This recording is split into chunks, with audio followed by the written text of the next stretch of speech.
Hey guys, how's it going? Just doing a video on creating a headlight protector for the DR650.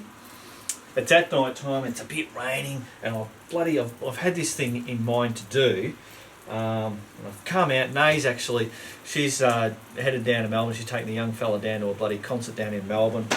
So I'm rattling around the house and I thought I want to get this done, but of course whenever I go to do something I think shit no, I should do it, and I'll set up the bloody video stuff so you guys can see it and bloody have a laugh at my expense when shit goes wrong. So here I am. Okay, so there's lots of different ones that you can get. Well, there's two main things. You can buy a pre-made grill that's solid and strong and bolts in here, and if a rock hits it it's going to bounce off no problem. There's another one that you can get, and that is Perspex. Everybody should know what Perspex is, but if you don't, Perspex is just like clear plastic, hard plastic, and that basically sits over there and you stick Velcro onto there, and then it Velcros on, which is a good idea because then you can just quickly rip it off and clean that. Whereas the other ones, if they're bolted on, it's going to be a bit of a trick. Well, a bit more of an effort to clean it when you need to. But anyway, so I thought, no, I've spent that much bloody money on this bike, and I'm happy that I have. I mean, the whole idea of doing Max Up was to not do it on the cheap like I did with the Postie bike. Get all the right stuff for it and do it. But I'm now getting to the little bits and pieces. I know I still haven't done the suspension, which is the major thing for it. But I'm not going anywhere just at the moment where I need to get that done. So I'm quite happy with the way the suspension rides on the bike for the stuff that I'm doing at the moment. It's a real comfortable ride. So yeah, I haven't got to that, but I am going to get to it. Alright, so what I've done is I've got one of these. So you might recognise it straight away. It normally is something that the missus is using in the kitchen, and it's called I don't know what it's called.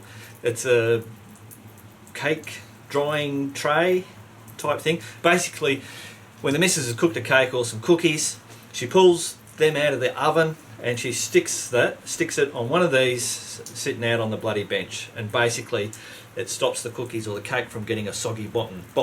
And nobody likes a soggy bottom. So there you go, $4.50. I bought it from, I think it was either Kmart or Big W. I got it a few days ago now. So $4.50. All I've got to do is attach that onto there. Now obviously I'm going to cut it down to size. And so I don't know if this is going to work or not be effective. They're quite bloody strong, and I reckon any rock that's going to come bouncing up onto that, this is going to protect it, even though it is just a simple cake tray thing. Alright, let's go over to the bench. We've got to work out. So basically what I've got to do is I've got to, I don't know if you can see that. So I'm not going to worry about the frame around the outside. I'm just going to totally get rid of that. Basically my idea is that I'm just going to cut out the shape that I need, and I'm going to leave it so that I've got all the prongs on the outside, and then some of those prongs will get cut off, and then some of them will be kept, and I may probably drill some little holes that those prongs will sit in, and basically that should hold that in place. Don't know, that's in theory. Alright, let's go over to here and we'll start cutting. Alright guys, so actually I need to mark out where I've got to cut it first. So what I'm just going to do is grab it from the bottom, and all I'm looking for is just having the full blocks all in here, and then once I get past the lip, that's where I'm going to cut it and have all the prongs sticking up. So I can see that if I cut on this row here, all the way along here, and then all the way along here, all these ones, And then I need to work out the sides. So for the moment, I'm gonna, I might just go way out here to start with. So all the way down there, all the way along there, all the way along. Jesus, don't put bloody paint on me bike. I'm putting paint up there. Alright, and then so I've gone way out there, and then I'll just do it down there. Cool. So that's what I've got to cut out. Alright. Okay, so I've got me tin snips. I finally went and bought a pair of bloody tin snips. So I should be able to just... Oh.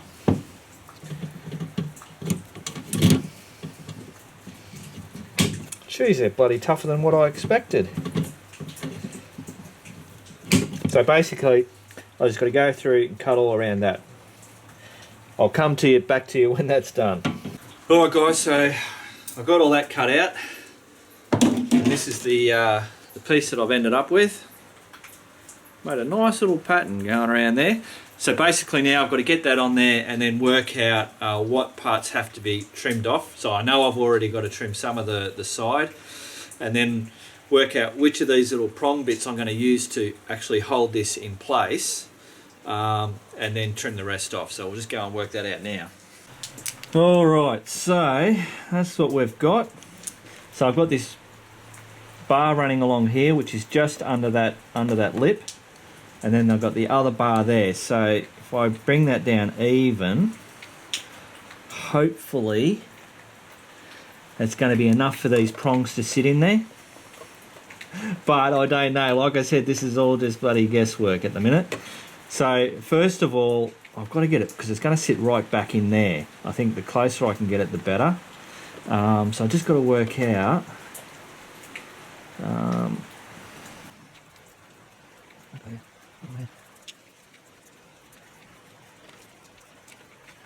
I need to trim that off first. I mean, I might have to bring it in a little bit. So I'm going to be mucking around. I won't let you guys bloody watch me do this, because you'll get bloody frustrated with me.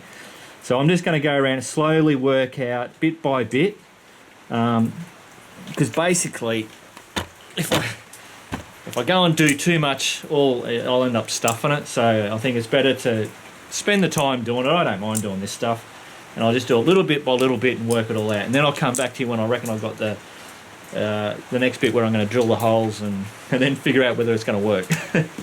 Alright guys, so I've been cutting away bit by bit, working out how I'm going to get this on. I'll bring it down here. Geez, I tell you what, bloody rain's really coming down. I'll bring you down here just so you can see the fine little bits and how it's going to work on the headlamp. Alright. Okay, so basically I've trimmed all the sides up all the way around. And what I've got down here is, you can see I've got, it's really hard to do this from behind the bloody camera, but I've created these two little V's on here. These ones here I've just bent a little bit further down, and that'll rest on the bottom. But these two bits here are going to fit in the holes, as you can see here, that are already in there. And then on the top I've cut everything off except for these, and I've created another 3 triangles, and that's where up the top, as you can see, I'm going to have to drill 3 holes which will fit these in. Alright guys, so which way to go? That way. So I'm going to put a bit of paint where I've got to drill the holes. So I'll be able to scratch those off. So basically I'm going to have to go back here, drill those holes. I don't want to say that this is resting on the light. I want it to be off the light, so that if something hits that, it absorbs all the energy. Alright, I'll grab the drill and we'll drill these holes. Well, that was a bit of a bug, as you can see. I went to drill the holes and I've got no bloody drill. Actually, I could maybe do it like that. Can I get that one? Otherwise, I've just got to take this off. It's only 3 bolts, but Ah, we'll give it a shot. I'm not scared.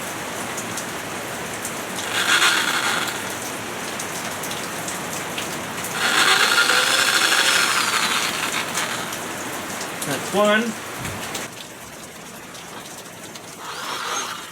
Two.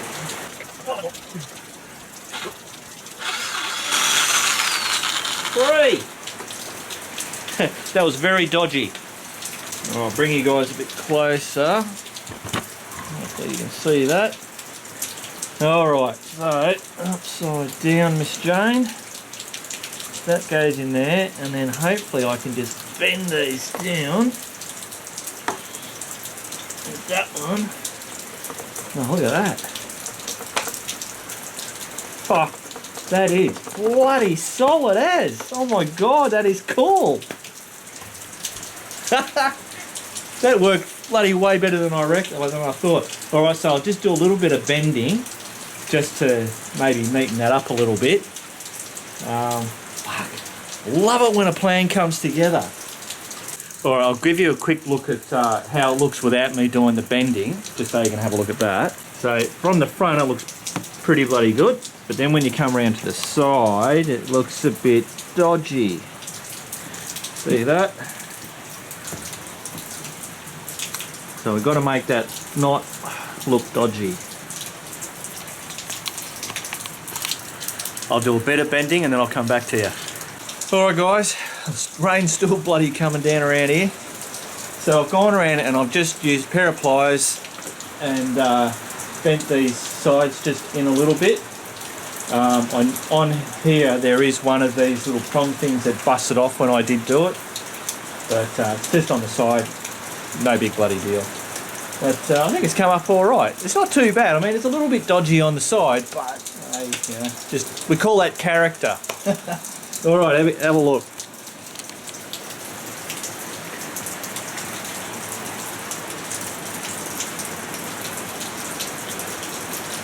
So you can see it's not perfect, but for $4.50 and a bit of fun and entertainment in the man cave, you just can't go wrong. Look at that. Well, I suppose we should test it. One hammer. I'm not going to belt the shit out of it, but just to give it a little test. That's pretty bloody good. That's actually pushed it nearly onto the glass, so I'll have to pull that out a little bit. But at least I know. I mean, we did that Simpson Desert, and that was rocky as hell, some of those sections. Yeah, I never busted the bloody light. I didn't have anything on there, so I think this is going to be just a little extra insurance. $4.50, as I said. If it does bloody wobble and come out or something like that, I've only lost $4.50, big deal. But it may just save that bloody light. Well, there you go guys, that's it, done deal. That was cheap little bit of bloody fun, and Max's headlight has now got a bit of protection. So I'm a very happy camper. Alright, keep on riding guys.